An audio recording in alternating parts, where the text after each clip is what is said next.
Wa pa hinoy pagkuwang sa supply sa tubig sa kalungsuran nunot nining padayon nga nasinating grabeng kainit sa panahon. Kini ang gibutyag sa Provincial Disaster Risk Reduction and Management Office kon PDRRMO dihang nahinabi sa My TV Cebu kaganiha. Matod sa tigpamaba sa PDRRMO nga si Wilson Ramos nga sa pagkaron paigo pa ang tubig nga gigamit sa kalungsuran sa ilang adlaw-adlaw panginahanglan ug ingon man ang magamit alang sa ilang mga pananom. Wala po sab sila nadawat nga mga problema sa mga pananom didto sa kalungsuran. Apan pagpasabot ni Ramos nga ingon ani pa lang kasayo, nagsugod na sila sa pagplano nga maminusan ang epekto sa El Nino ngadto sa mga local government unit kon LGU sama sa paghimo og mga irrigation system ngadto sa mga pananom sa mga mag-uuma. Gikatakdang manghatag usab ang Kapitolyo og mga sidling sa mga mag-uuma nga makasustener unya sa nagkainit nga panahon. Sa mga ginagmay lang siguro na sa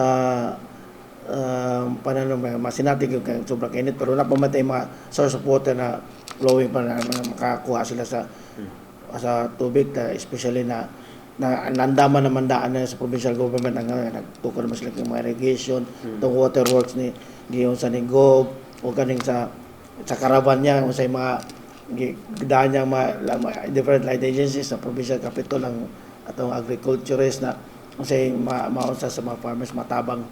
Samtang gipahamduman ni Ramos ang mga sugbuanon nga tumanon gayod ang mga pahimangno sa Departamento sa Panglawas sa paglikay gayod sa pagbuwad sa kainit sa adlaw gikan sa alas 10 sa buntag hangtod sa alas 3 sa hapon aron kalikayan ang posibleng heat stroke ug mga sakit sa panit. Mas may usab nga kanunay gyud mo inom og tubig ug kanunay maligo. Kuno galing ana sulod sa panimalay, mas may usab nga ablihan ang bintana kanunay. Hilabi na panahon sa kaudtuhon aron makasulod gihapon ang preskong hangin. Sa mga LGU nga adunay mga traffic enforcer, giyawa usab ni Ramos nga tagaan gud sila og higayon nga makapasilong ilabi na kun walay atimanon nga trapiko. Giingnan naman sila daan sa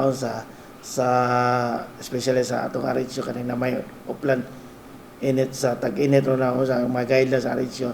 NPS man sa especially katong nitabo sa Mandawin siguro to. Mandawin hapon. Tagan magliwi ang mga traffic enforcer na mapalandong sila tapos magdagig permit tubig. Nasayran nga duha ka mga traffic enforcer sa dakbayan sa Mandawi ang giyong giatake gumikan sa grabeng kainit sa panahon. Kini si Greggy Magdadaro alang sa My TV Cebu.